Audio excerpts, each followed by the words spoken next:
Hello दोस्तों, स्वागत है आप सभी का हमारे YouTube चैनल पर। आज की इस वीडियो में मैं आपको माइक्रोसॉफ्ट वर्ड 2013 के पेज लेआउट टैब के बारे में बताने जा रही हूँ।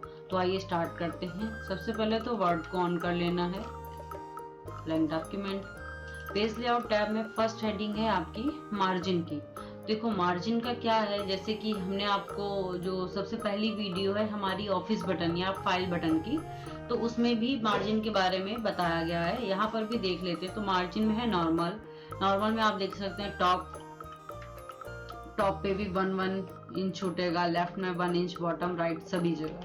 और इसी प्रकार से हमारा जो ये रूलर दिया गया, ये देखिए ये भी 1 इंच छूटा हुआ है, ये भी इधर से पूरा 1 इंच कवर है। ऐसे ही डाउन साइड में भी यहाँ पर जो ये वर्टिकल का है, टॉप से भी 1 इंच है एंड बॉटम एरिया से भी 1 इंच ये आपका बंद है।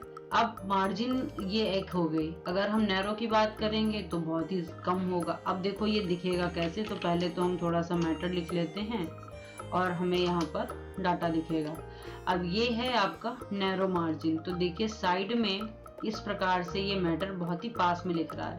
अगर नॉर्मल करते हैं थोड़ा दूर से लिख जाएगा, मॉडरेट करेंगे तो काफ़ी ज़्यादा दूर से ही हो जाएगा फिर से, और वाइड में तो बहुत ज़्यादा दूर, मतलब कि समथिंग 2 इंच की गैपिंग यहाँ पर आपकी लग जाएगी। ऐसे ही पर हमेशा हमको नॉर्मल मार्जिन ही रखना है। मार्जिन का काम बस इतना है, अगर हमारे पास 1-2 लाइन एक्स्ट्रा हो रही हैं और वो नेक्स्ट पेज में जा रही, तो आप थोड़ा बहुत मार्जिन को कम ज़्यादा करके पेज की बचत कर सकते हैं। और साथ ही साथ कभी भी पेज हमारा प्रिंटिंग करते समय तिरछा हो जाता है, तो अगर मार्जिन थोड़ी ज़्यादा होगी तो प्रिंटिंग का मैटर आपका कटेगा नहीं, आसानी से प्रिंट में सारा डाटा आपको दिखाई पड़ेगा। उसके लिए मार्जिन को सेट करते हैं। नेक्स्ट ऑप्शन है ओरिएंटेशन का। तो ओरिएंटेशन की मदद से आप अपने पेज को पोर्ट्रेट या लैंडस्केप मोड में लगा सकते हैं। जो पोर्ट्रेट पेज होगा उसकी लंबाई चौड़ाई अलग होती है और लैंडस्केप पेज की लंबाई चौड़ाई अलग होती है। लैंडस्केप पेज आपका ये रहा, जिसकी चौड़ाई ज़्यादा और लंबाई कम होती है, और पोर्ट्रेट पेज की लंबाई ज़्यादा और चौड़ाई कम होती है। अब आते हैं नेक्स्ट ऑप्शन पे, साइज। तो आप बहुत सारे पेपर साइज देखे होंगे, जैसे कि न्यूज़पेपर का पेपर साइज बहुत ज़्यादा होता है, उसको हम टैबलाइट भी कह सकते हैं। लेटर जितनी भी हमारी ऑफिस डॉक्यूमेंट्स होते हैं ना, उनका पेपर साइज ऑलमोस्ट लेटर ही होता है। लीगल जो गवर्नमेंट का पेपर होता है वो लीगल साइज है। स्टेटमेंट साइज है जिसमें हम लोग छोटे छोटे पेपर के स्टेटमेंट्स टाइप से निकाल लेते हैं, तो जिसकी चौड़ाई मात्र आपकी 5.5 इंचेस है एंड लंबाई 8.5 इंच होगी। एग्जीक्यूटिव पेजेस हैं। नेक्स्ट है A3, A4। तो ये आपके कई प्रकार के यहाँ पर पेजेस दिए गए हैं। मोर पेपर साइज पे जाएंगे तो आप अपनी इच्छा अनुसार यहाँ पर विड्थ और हाइट भर सकते हैं और ओके करेंगे तो आपको वही पेपर साइज मिल जाएगा। अब देखिए अगर हम यहाँ से साइज घटाते बढ़ाते हैं, जैसे कि हमने टैबलेट लगा दिया, तो अब इसकी जो चौड़ाई हो गई है वो उसमें थी ना, देखो 8, 1, 9, 10 एंड 11, तो 11 इंच की ये हो गई इसकी चौड़ाई। और लंबाई समथिंग 70-80 प्लस होगा आपका यहाँ पर। तो देखो 15 इधर, 16 और एक ऊपर इंच बंद होगा वो 17, जैसे कि 11 और 17 का दिया गया। लेटर किया तो लंबाई हो गई आपकी 11 और चौड़ाई हो गई 8.5। तो ये चीज़ें हम यहाँ से चेक करते हैं। कॉलम है। कॉलम क्या है, अभी यहाँ पर 1 कॉलम, क्योंकि आपका ये जो प्रॉपर रूलर है ना हॉरिजेंटल वाला, इसमें देखो अभी कहीं पर भी मार्क नहीं लगा है। जैसे ही हम इसको सिलेक्ट करेंगे और यहाँ पर कॉलम पे जाके हमने 1 से 2 लगाया, तो आप देखिएगा मार्क लग गया। 1 कॉलम यहाँ तक, 2 कॉलम यहाँ तक, तो ये मार्किंग लग गई। ऐसे ही 1 नहीं, हमें 3 कॉलम चाहिए तो 3 कॉलम हो जाएंगे। 3 नहीं, राइट में ज़्यादा लेफ्ट में कम चाहिए, तो ये लेफ्ट राइट वाले कॉलम भी यहाँ पर लग सकते हैं। लेकिन अब आपकी इच्छा है कि हमें वैसा कॉलम चाहिए, मतलब 1-2 नहीं, जिसमें 3-4 कॉलम लग जाए बहुत ज़्यादा तादाद से, तो मोर कॉलम पे जाइए और आप यहाँ से समथिंग पेपर साइज के अकॉर्डिंग बहुत सारे कॉलम लगा सकते हैं। अब लेटर के पेपर में तो मुझे 13 कॉलम लगेंगे। टैबलेट पेपर होता तो वहाँ पर हम 15-18 कॉलम भी लगा सकते थे, पर लेटर में अगर हम 13 कॉलम लगाते देखो इतना छोटा छोटा लिख के आएगा, तो हमें ऐसा कुछ भी नहीं करना है।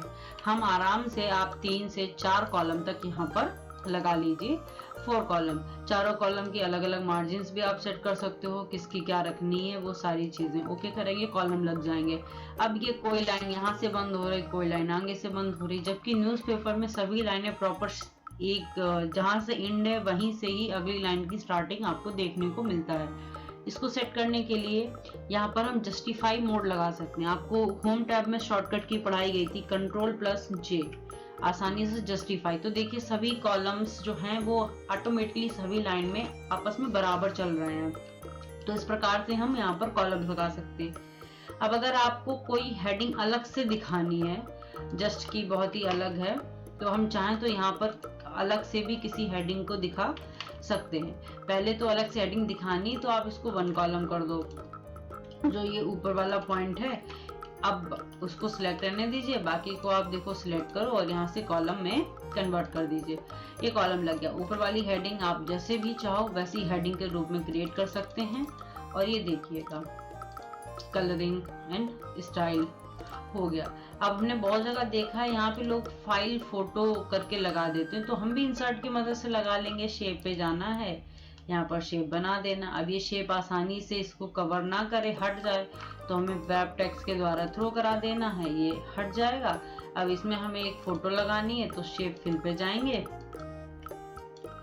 और पिक्चर को क्लिक करेंगे, पिक्चर पे जाएंगे, ये वर्क ऑफलाइन। ऑफलाइन के बाद में हमने आप फोटो हटा दीजिए तो सभी में लाइन नंबर दिख रहा होगा। ऊपर भी एक लाइन लिखी गई है, तो ये लाइन नंबर आ गए। अगर आप ये लाइन नंबर यहाँ से लगाना चाहें, नन कर दोगे, एक भी नहीं आएगा। प्रत्येक पेज में हर बार चेंजमेंट हो, तो जैसे जैसे आपके कई सारे पेजेस यहाँ से लगते जाएंगे, हम फिर से यहाँ पे पेजेस लगा लेते हैं। आप लिखते जाओगे, अपने आप लाइन नंबर यहाँ पर आपका अटैच होता चला जाएगा। रिस्टार्ट ईच सेक्शन, तो प्रत्येक सेक्शन से बार बार स्टार्टिंग होगी। तो ये आपके लाइन्स हैं। इसके बाद में नेक्स्ट लाइन को हटा देते हैं, देखिए नन करते हैं। फिर है हाइपेनेशन।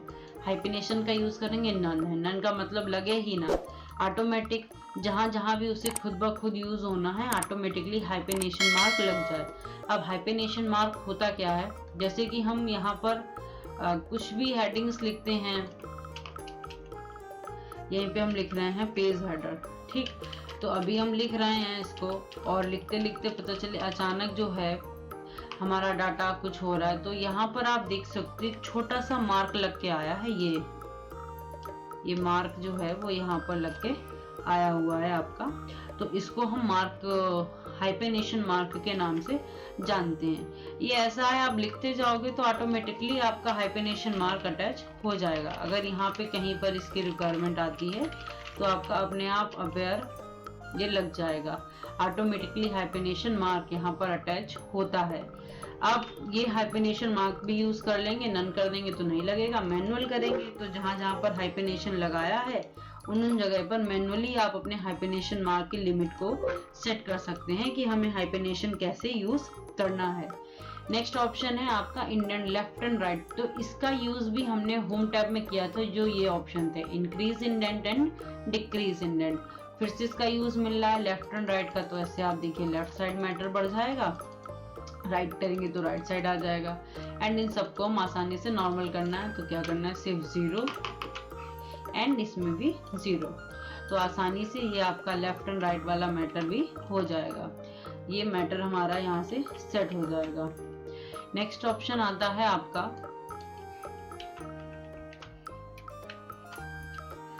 Spacing before and after. तो ये एक पैराग्राफ स्पेसिंग है। अभी तक आपने पढ़ा था वो लाइन स्पेसिंग है, और ये पैराग्राफ स्पेसिंग है। नेक्स्ट है आपका position, wrap text, bring to front या सेंड बैकवर्ड। तो इनका यूज भी हमने आपको इंसर्ट टैब में बताया है। ये कब यूज होंगे, जब आपका कोई भी शेप यहाँ पर बना होगा या फिर कोई भी एक पिक्चर का होना जरूरी है। जब पिक्चर्स बनी होगी तभी देखिएगा पेज लेआउट के ये सभी ऑप्शन ऑन होंगे। तो इन ऑप्शंस को देखने के लिए आप हमारी पुरानी इंसर्ट टैब की वीडियो को देखिए, वहां पर इन सभी ऑप्शंस को डिटेल्स में बताया गया है। इस प्रकार से आपकी पेज लेआउट टैब भी कंप्लीट हो जाती है, जिसमें हमने स्टेप बाय स्टेप आपको सभी ऑप्शंस के बारे में बताया है। अब नेक्स्ट वीडियो के पार्ट में आपको रेफरेंस टैब के बारे में बताएंगे। वो थोड़ा सा इंटरेस्टिंग है, जिसमें कि आपकी बुक प्रिंटिंग का काम आता है कि हम किस प्रकार से करते हैं। तो नेक्स्ट वीडियो में आप सबसे मिलेंगे। Thank you for watching a video.